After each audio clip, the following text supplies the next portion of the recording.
ಕಲಿರಕ್ತಬೀಜನು ಗಾಢಗನುಮದಿ ಕುಳಿತ ಶಿವೆಯನು ನೋಡಿದನು ಆಡಿದನು ತನ್ನೊಳಗೆ ಇವನು ಬಯಸಿ ಇಳಿದಾಯ್ತೆ ಆಡಿದನು ತನ್ನೊಳಗೆ ಇವನು ಬಯಸಿ ಇಳಿದಾಯ್ತೆ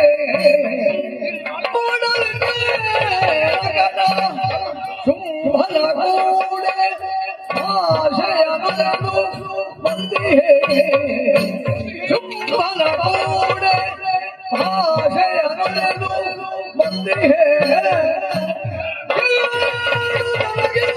ಬದ್ಧವಾದರು ಕೇಳುವುದೊಳಗೆ ಬದ್ಧವಾದರು ನುಡಿಸಿದ ಬೆನನು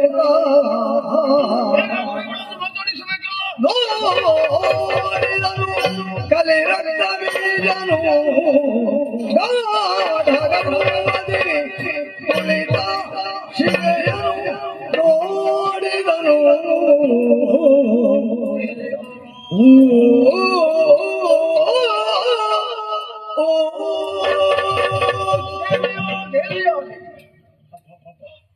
ಏನಿದು ಆಶ್ಚರ್ಯ! ಕದಂಬವನ್ನು ಬಂದು ಸೇರಿದ್ದೇ ಗೊತ್ತಾಗಲಿಲ್ಲ. ಬಹಳಷ್ಟು ಬದಲಾವಣೆಯನ್ನು ಕಾಡ್ತಾ ಇದ್ದೇನೆ. ಈ ಬದಲಾವಣೆ ಎನ್ನುವುದು ಒಂದು ಕ್ಷೇತ್ರದಲ್ಲಿ ಆಗಬೇಕು ಅಂತಿದ್ರೆ ಆ ಬದಲಾವಣೆಗೆ ಕಾರಣಗಳ ಹಲವಿರಬೇಕಾಗುತ್ತದೆ. ಹಾಗಂತ ಆ ಕಾರಣ ಬಗ್ಗೆ ಆಲೋಚನೆ ಮಾಡಿದ್ರೆ ಸೂಕ್ಷ್ಮವಾಗಿ ಅರಿತುಕೊಳ್ಳಕ್ಕೆ ಸಾಧ್ಯವಿದೆ. ಕೋಟಿ ಸೂರ್ಯನ ಬೆಳಕೊಂದು ಈ ಪ್ರದೇಶವನ್ನು ಆವರಿಸಿಕೊಂಡಿದೆ. ಇದರ ಮಧ್ಯದಲ್ಲಿ ಎದ್ದಿದ್ದಂತ ಅತ್ತಿಂದಿತ್ತ ಚಲಿಸುತ್ತಿರುವಂತಹ ಪ್ರಾಣಿ ಪಕ್ಷಿಗಳನ್ನು ಕಂಡಾಗ ಏನಿದು ಆಶ್ಚರ್ಯ!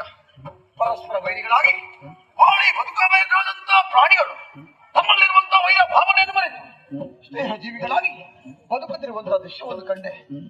ಹಾಗಿದ್ರೆ ಬದಲಾವಣೆಯ ಪರ್ವವೊಂದು ಈ ಕದಂಬ ಕಾಂತಾರದಿಂದಲೇ ಆರಂಭಗೊಂಡಿದೆ ಎಂಬುದನ್ನು ನಾವು ಅರ್ಥ ಮಾಡಿಕೊಳ್ಳಬೇಕು. ಹಾಗಿರುವಾಗ ಇದಕ್ಕೆಲ್ಲ ಕಾರಣವಾಗಿರುವಂತಹ ಶಕ್ತಿ ಎಲ್ಲಿದ್ದಾನೆ ಎನ್ನುವ ಹಾಗೆ ಒಮ್ಮೆ ತಲೆಯನ್ನು ಎತ್ತಿ ದೂರ ಕಾಣುತ್ತಿರುವಂತಹ ದೃಶ್ಯವಾದ್ರೆ ಏನು ವೈಭವ, ಏನು ವೈಭವ! ಒಮ್ಮೆ ನೋಡಿದರೆ ಮತ್ತೊಮ್ಮೆ ನೋಡಬೇಕು, ಮತ್ತೊಮ್ಮೆ ನೋಡಿದರೆ ಮಗದೊಮ್ಮೆ ಕಾಣಬೇಕು, ಅಲ್ಲ ಅವಳನ್ನೇ ನೋಡುತ್ತಲೇ ಇರಬೇಕು ಎನ್ನುವಂತ ಒಂದು ಭಾವ ಅಂತರಾಳದಲ್ಲಿ ಉದ್ಭವಿಸಿಕೊಳ್ಳುತ್ತಾ ಇದೆ. ಕಾಣುವುದಕ್ಕೆ ಬರೇ ಮೂರ್ತಿಯಾಗಿ ಗೋಚರಿಸ್ತಾ ಇರಬಹುದು. ಹಾಗೆಂದು ಇವಳು ಬರೇ ಮೂರ್ತಿಯೇ? ಖಂಡಿತವಾಗಿಯೂ ಅಲ್ಲ. ಕಂಡವರ ಕಣ್ಣಿನ ಕಲ್ಮಶವನ್ನು ಕಳೆಯುವ, ಜನ್ಮಾಂತರದ ಪಾಪವನ್ನು ತೊಳೆಯುವ ಪರಮ ಪಾವನವಾದಂತಹ ಮೂರ್ತಿಯಾಗಿ ಗೋಚರಿಸ್ತಾ ಇದ್ದಾರೆ. ಅವಳನ್ನು ಕಂಡ ಬಳಿಕ ನಮ್ಮ ಜೀವನದ ಬಗ್ಗೆ ಆಲೋಚನೆ ಮಾಡಬೇಕಾಗ್ತದೆ. ತಿಳಿದೆಯೋ ಕಂಡು ಕಾಣದೆಯೋ ಯಾವುದೋ ಒಂದು ಜನ್ಮದಲ್ಲಿ ಮಾಡಿದಂತಹ ಪಾಪ ದೋಷಗಳು ಇದ್ರೆ ಆ ಪಾಪ ದೋಷಗಳನ್ನು ದೂರ ಮಾಡಿಕೊಳ್ಬೇಕು. ಇಷ್ಟೇ ಅಲ್ಲ, ನಮ್ಮ ಪೂರ್ವಜರು ಹೇಳಿದಂತಹ ಹರಿಕೆ ಪೂಜೆ ಪುರಸ್ಕಾರಗಳು ಏನಾದರೂ ಉಳಿದುಕೊಂಡಿರುತ್ತಾರೆ, ಅದನ್ನೆಲ್ಲ ಈಡೇರಿಸಿಕೊಳ್ಳಬೇಕಿರುವಂತಹ ಆಸೆ. ಹಾಗಾಗಿ ಎರಡು ಕೈಗಳನ್ನು ಮುಗಿದು ಜಯ ಜಯ ಜಯ ಜಯ ಎನ್ನುವ ಹಾಗೆ ಬೇಡಿಕೊಂಡೆ. ಮನಸ್ಸಲ್ಲೇ ಸಂತೋಷ ಪಟ್ಟವ. ಏನು ಮಾಡೋಣ, ವರ್ಣಿಸುವುದಕ್ಕೆ ಅಸಾಧ್ಯವಾಗಿರುವಂತಹ ರೂಪ ಸೌಂದರ್ಯವನ್ನು ಹೊಂದಿದ್ದಾರೆ. ವಿಮೂರ್ತಿಗಳ ಸಾನ್ನಿಧ್ಯ ಎನ್ನುವುದು ಅವಳ ಶರೀರವನ್ನು ಸೇರಿದೆ. ಕೋಟ್ಯಾನು ಕೋಟಿ ಸಂತಿರುವಂತಹ ದೇವಾನು ದೇವತೆಗಳು ಅವರಂತಹ ಜೀವನದ ಪಾವಿತ್ರ್ಯತೆಗೆ ಬೇಕಾಗಿ ಅವಳ ಶರೀರದಲ್ಲಿ ಮನ ಮಾಡಿದ್ದಾರೆ.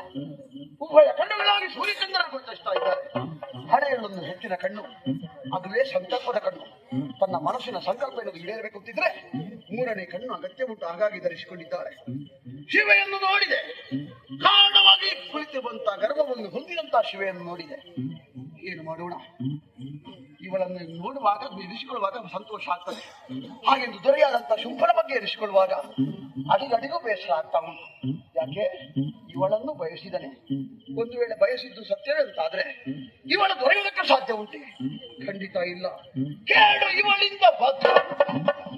ಇವಳನ್ನು ಬಯಸಿದಂತ ಶುಂಭ ಕೆಟ್ಟ ಕೆಟ್ಟ ಕೆಟ್ಟ ಕೇದು ಕಾಲ ಸನ್ನಿಹಿತವಾಯಿತು. ಆದರೂ ಕೂಡ ಎಲ್ಲವನ್ನು ಕಾಲವೇ ತೀರ್ಮಾನ ಮಾಡ್ತದಂತೆ. ಆ ಬಗ್ಗೆ ಯೋಚಿಸಿದಾಗ ಭಾಷೆಯನ್ನು ಹಾಕಿ ಬಂದೆ. ಕೊಟ್ಟ ಮಾತನ್ನು ಉಳಿಸಿಕೊಡ್ಬೇಕು. ನೋಡೋಣ, ಒಂದೇ ಒಂದು ಪ್ರಯತ್ನಕ್ಕೆ ಮುಂದಾಗ್ತೇನೆ. ಅಮ್ಮ ಸರ್ವೇಶ್ವರಿ ಜಗನ್ಮಾತೆ ದೇವಿಯಾದೆ. ಏನೋ ಕವಿ ಭಾವಕ್ಕೆ ನೀನೆಲೆಗೆ ಶುಭ.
ಮನಸ್ಸಿನ ಆಶೀರ್ವಾದ ಮುಖ್ಯ. ಏನು ಮಗನೇ, ನಿನ್ನ ಯಾಕೆ ಮದುವೆ ಆಗುವಂತ ಆಶೆಯನ್ನು ವ್ಯಕ್ತಪಡಿಸಿದ್ದಾನೆ.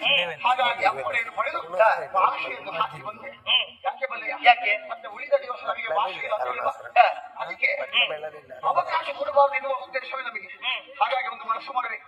ಕುಳಿತಂತವು ಯಾರಿಂದ ತಿಳಿದು ಬರಬೇಕು, ಒಲಿದು ಬರಬೇಕು, ಮಲ್ಲಿಗೆ ಬರಬೇಕು. ರಕ್ತ ಬೀಜ ಮಾಮ ರಪ್ಪಬೇಕಂತ ಮಲ್ಲಿಗೆ ಬಳ್ಳಿಯನ್ನು ಹೊಂಗಾರ ಮರ ರಪ್ಪಿದರೆ ಏನು ಪ್ರಯೋಜನ ಉಂಟು ಹೇಳು? ಹೊಂಗಾರ ಮರ ಅಂತ ಹೇಳಬೇಡ. ಮತ್ತೇನು ನೀರಿಗೆ ಹಾಕುವುದಿಲ್ವೇ? ನೀರಲ್ಲಿ ಹಾಕಿದ್ದನ್ನು ಹೊರಗೆ ತೆಗೆದು ಚೆನ್ನಾಗಿ ನಿನಗೆ ಮರ ಯಾವುದು ಅಂತ ಅರ್ಥ. ಅದಕ್ಕಾಗಿ ದುರಬಲು ಸಾರಿದವಳು ನಾನು ನಿನ್ನ ಬಳಿ ಯಾಕೆ ಬರಲಿಲ್ಲ? ಅಮ್ಮ ಅವ ಬಯಸಿದ ಒಬ್ಬ ಪ್ರೇಮಿಯ. ಹಾಗಾಗಿ ಕಾವಿ ಎನ್ನುವಂತ ಒಂದು ನೀನು ಆಶೆಯನ್ನು ವ್ಯಕ್ತಪಡಿಸಬೇಡ. ಪ್ರೇಮಿಯಾಗಿ ಬಯಸಿದ್ದಾನೆ. ಏನು ತಪ್ಪಾಯ್ತು ಹೇಳುವ? ಸಾವಿರ ಶುಂಭನಿಗೆ ಅಷ್ಟು ಅಹಂಕಾರವಿದ್ದರೆ ಸಾವಿರದ ಒಂದು ನನಗೆ ಬೇಡ ಹೇಳಿ. ಸಾವಿರ ಅಂತ ಈಗ ನೋಡುವಾಗ ಇಲ್ಲ ಅಂತ ಕಾಣ್ತಾರೆ. ಪಡೆದ ವಿಚಾರ ನಿನ್ನ ಬಳಿಯ ದುರಕ್ಕಾಗಿ ಬರಬೇಕಿತ್ತು. ಅದರ ಮೊದಲು ಅಲ್ಪರ ಅಂತ ನಿಮ್ಮನ್ನೆಲ್ಲ ಕಳುಹಿಸಿಕೊಟ್ಟ ನನ್ನ ಕೈ ರಣ ಹೇಳಿ ಕುಳಿತುಕೊಂಡಿದ್ದರಲ್ಲ ನಿನ್ನ ಬಳಿಯಿರುವ ಸಣ್ಣ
ನನ್ನ ಶರೀರವನ್ನ ಅಲುಗಿಸಿ ಸತ್ತ ಮಾತುಗೆ ಅರ್ಪಿಸುತ್ತೇನೆ.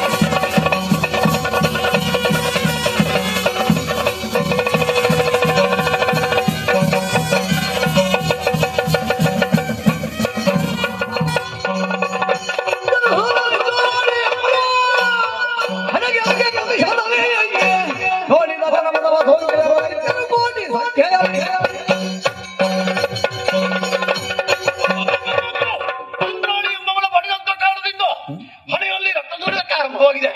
ಸುರಿಯುವ ರಕ್ತ ಒಂದು ಗಟ್ಟಿಯಾಗಿದೆ. ನನಗೆ ಒಂದು ಬಿಂದು ರಕ್ತ ದರೆಯಲ್ಲಿ ಸೋಕಿದಂತಾದ್ರೆ ನನ್ನಂತಿರುವಂತಹ ಬೀಜಾದಿಗಳು ಹುಟ್ಟುವುದಕ್ಕೆ ಸಾಧ್ಯವಿದೆ. ಇದುವೇ ಬೀಜದ ಸಮಯ.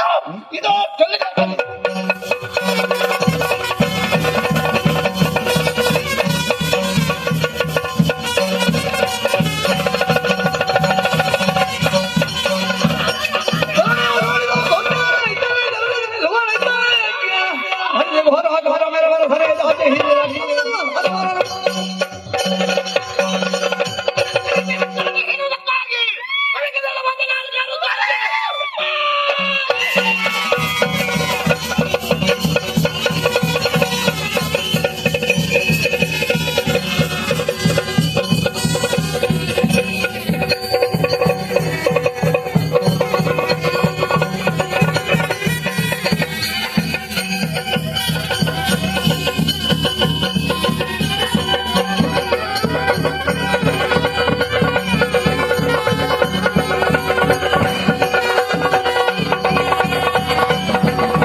ಶೀಘ್ರ ಉಳ್ಳಾದಿನದ ಅಧಿಕಾರಿಯು ಮುಂದೆ ಬಂದ್ ಮಾಡೋದಿಲ್ಲ ಆಂಡ ಹೆಣ್ಣು ಮಾತ್ರ ದಂಕದ್ರ ಹೆತ್ತಣ್ಣ ಕಣ್ಣು ಮುಟ್ಟು ಸ್ವರ್ಗಕ್ಕೆ ಹೋಗಿ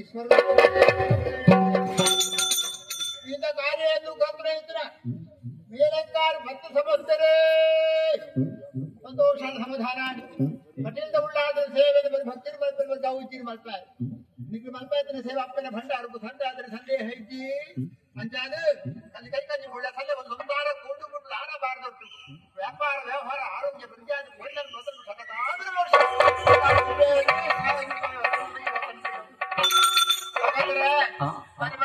ಮನೆ ಬಂದವಣ್ಣನಿಗೆ ಅವಳಿಗೆ ಅಪ್ಪನ ಸೇವೆ ಮತ್ತೊಂದು ತರ್ನಾಡ ಬಲಿಪ ಶಿವಶಂಕರ ಭಟ್ರು ಬಂದಿದ್ದಾಗ ಕಲ್ಪಾವೆ ಇನ್ನು ನಾಳೆ ರೂಪಾವೆ ಬಲಿಪ ಭರತ್ ಬಂದಿದ್ದು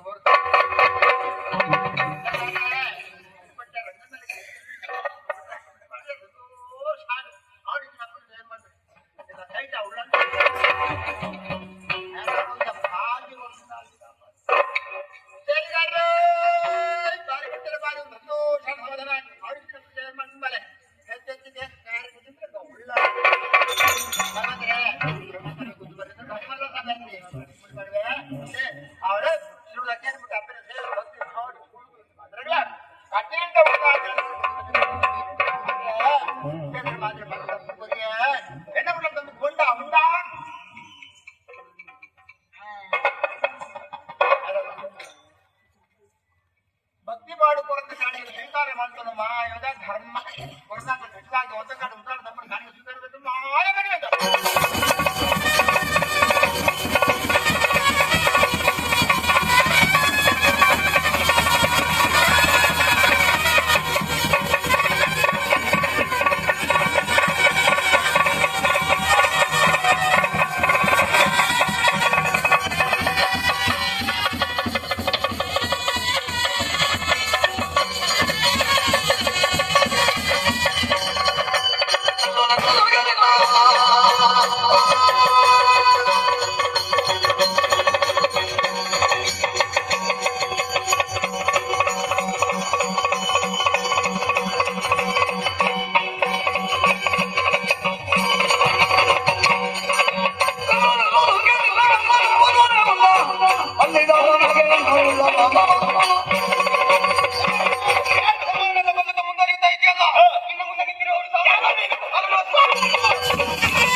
ಹರ ಹರ ಈ ಕರುಣೆಯೋಳು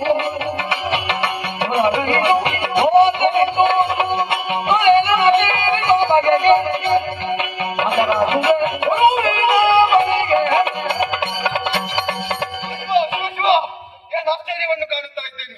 ಚಂಡಿಕೆಯ ರೂಪವನ್ನು ನೋಡಿದಂತಹ ನಾನು ಭಯಭೀತನಾಗಿದ್ದೇನೆ. ಹಾಗಿದ್ದರೆ ಬದುಕಬೇಕಲ್ಲ. ವಿದ್ಯೆ ಕುರಿತು ತಪಸ್ಸನ್ನು ಆಚರಿಸಿ ಬೇಕಾದಂತಹ ವರವನ್ನು ಪಡೆದು ಮುಂದೊಂದು ದಿನ ಈ ಅರುಣಾಸುರ ಏನೆಂಬುದನ್ನು ತೋರಿಸ್ತೇನೆ.